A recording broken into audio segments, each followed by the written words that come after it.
Alright guys, so after you've laid out your colors, okay, most of you are almost getting, are done with laying out the colors, you're getting close to being done. Alright, the next step though, what you want to do next is, on your color layer, I'm actually going to hide these because those are changes I want to do at the end, but after you lay out your colors, okay, on your color layer, alright, just make sure that you want to refine your coloring. Okay, so for example, like right here, your colors are my colors are real spotty here. Whatever color I want to use, like for example, I want to use like this mid-tone pink almost. All right, just make sure you clean it up. Okay, you want to clean it and just refine your coloring. Okay, so you want to make sure like all your colors are solid, all right? And the way you're going to do that is you're going to use the eyedrop tool. And you're just going to eyedrop those colors, and just make sure it's very neat and clean with the coloring once you're done. All right, but I'm not going to spend like the whole time just showing you how to do clean up. But I just use the eyedrop tool though. But I would just just finish coloring those areas. Okay, and sometimes if you have those different shades of those colors, like let me show you here. Okay, everybody, take a look over here. All right, but if you have those different shades of like the colors, everybody, eyes up here. So if you look at it though, I have like different shades of the pink.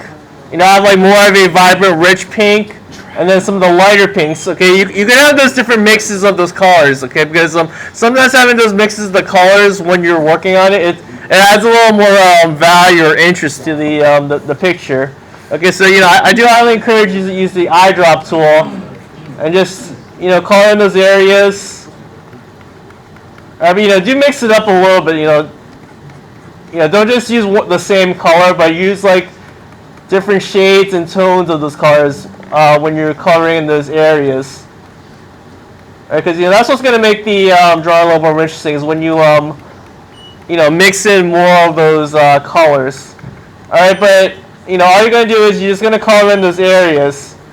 Okay, but now, kind of like your final step of the project, okay, some of you may need to work on the values more, or some of you may need to add values because you didn't really do the values in the drawing. All right, so I want to show you how you're going to add your values to your drawings. Okay, now under your the color layer, okay, I want you to hide the color layer, okay, because you don't need the colors anymore, but on top of your drawing layer, alright, now we locked the drawing layer because we didn't want to change anything on that, but I want you to create a new layer on the top. I think I told some of you already doing it. You're going to title this your painting layer.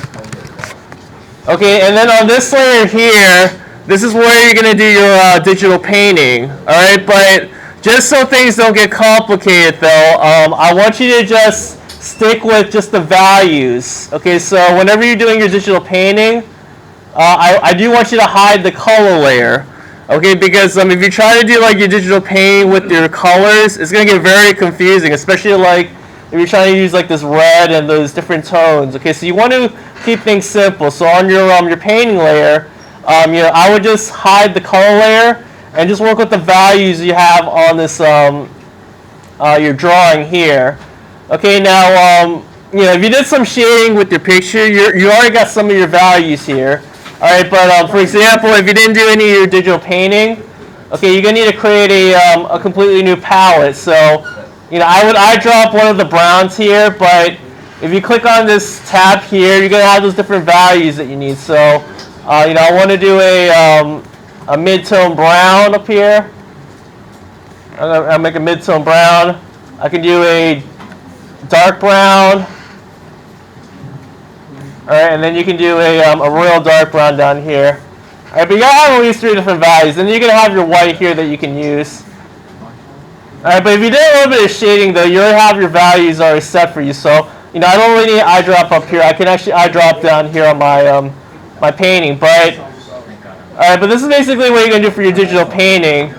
Alright, now if you did a really good job with the shading, it's optional if you want to do your digital painting, but obviously if you just have the line drawing though, then you're going to have to do digital painting. But all you're doing with the digital painting, though, is you're just going to be shading your picture. Okay, so I'm just eyedropping here, and I'm just doing the just a dark gray. Now, the nice thing about doing digital painting, though, is it smooths out your lines. Okay, so it gives you more like a nice, cleaner, crisper look to your painting. All right, but yeah, basically all I'm doing though is I'm just thinking about my values though. I'm thinking about my areas where it's dark. Everybody got to turn that off. All right, and I'm thinking about my areas where I want to keep white, and then I'm thinking about my areas I want to make a lighter area. And I'm just using the eyedrop tool, so it's very similar to how we did the digital painting with the your shapes, mainly like the sphere and the cylinder. But I'm not gonna spend too much time on it. But I'm just really thinking about those details. But you can see like a little difference though with the digital painting. Now I'm just letting you know right now the digital painting does take a while to do. All right, so it's optional if you did your shading with the pencil. If you did a really good job with the shading with the pencil, then I'm not gonna have you do digital painting. All right, but I'm just going to show you another example where I spent a little bit more time with the digital painting.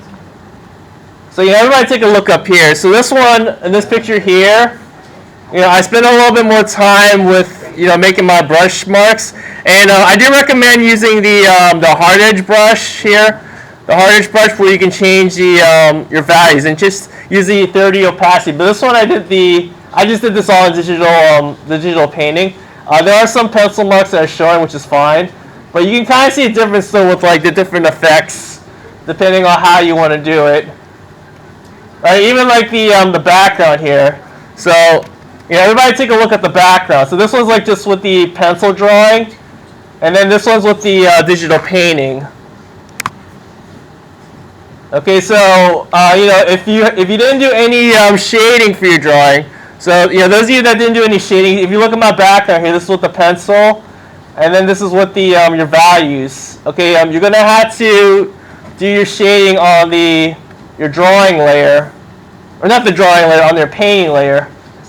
All right, but you can get two completely different effects depending on how you want to do your project.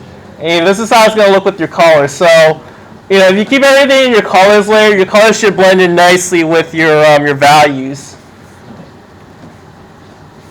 Alright, but does anybody have any questions on what I just showed you here?